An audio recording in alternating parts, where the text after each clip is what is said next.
D'abord, en préambule, je voudrais féliciter tous les organismes de formation et les équipes pédagogiques qui ont été retenus sur ces appels à projets, qui ont fait preuve de grande créativité à partir du cadre qui leur a été imposé et à partir, évidemment, et des remontées du terrain et des besoins des entreprises. C'est le cadre habituel, ça n'a rien d'exceptionnel, c'est le cadre habituel. Et j'ai envie de dire que lorsque ce cadre-là est bien posé, lorsque les remontées du besoin ont bien été, les remontées du terrain ont bien été identifiées, que les entreprises, les secteurs professionnels ont exprimé clairement leurs besoins, en général, le taux d'insertion doit être cohérent avec l'expression du besoin. Et en général, je dis bien en général, après ça dépend des secteurs d'activité, ça dépend des opportunités. On l'a vu, on va le voir tout à l'heure sur le déploiement de la fibre, parce que la collectivité a su anticiper en termes de plateau technique, de chantier, eh bien nous sommes à un pourcentage d'insertion qui est pratiquement à 90%, 95% à l'issue de 2 mois de formation. D'autres secteurs intègrent un petit peu moins. Mais globalement, à l'issue d'une formation, je dirais que la moyenne est à 70%. Ce qui veut dire que sur les 900 et quelques stagiaires qui vont suivre ces formations, eh bien, il y en a à peu près, je dis bien à peu près, on le verra au terme de l'évaluation, mais on sera dans l'ordre des 70% de stagiaires qui vont changer de statut, c'est-à-dire passer d'un statut de stagiaire de la formation continue à un emploi et leur vie change du tout au tout du jour au lendemain.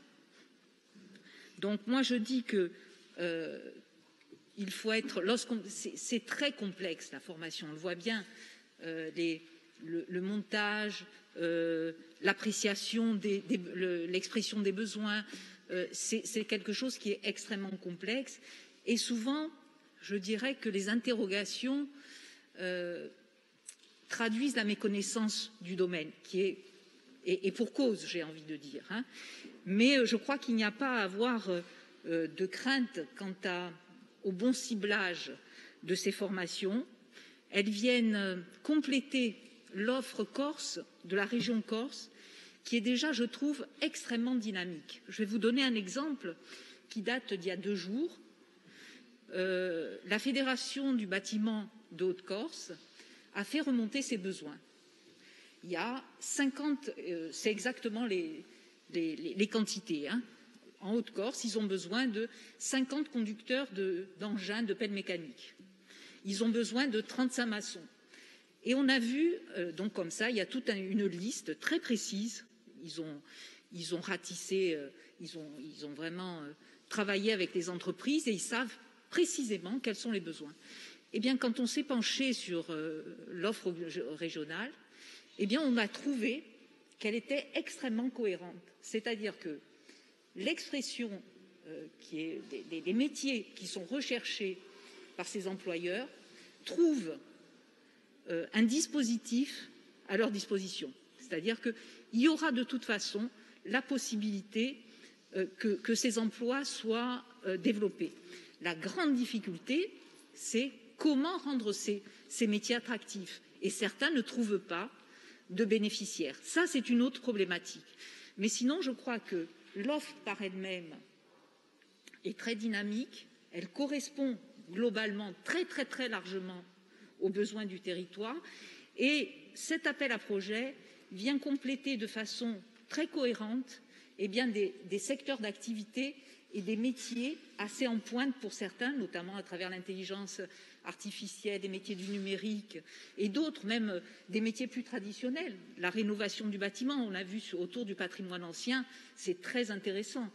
Eh bien, on voit qu'ils viennent compléter intelligemment l'offre déjà existante. Voilà en quelques mots ce que j'avais à dire, mais c'est un travail extrêmement riche de la part des organismes de formation et je pense que de nombreux bénéficiaires, de nombreux stagiaires trouveront un emploi à l'issue de ces formations qui sont de qualité et sur des niveaux de formation différents. Ça va de la préqualification et ça ne vise pas que les publics très loin de l'emploi puisqu'on parle aussi de formation qualifiante.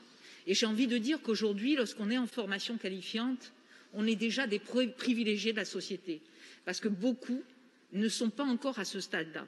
Mais ça vise et des gens qui sont loin de l'emploi, très très loin de l'emploi, et des gens qui sont en formation qualifiante jusqu'au bac+3. Vous avez vu, ça va très très loin. Donc je trouve que c'est la remontée des besoins et en tous les cas les projets que vous avez retenus sont très pertinents.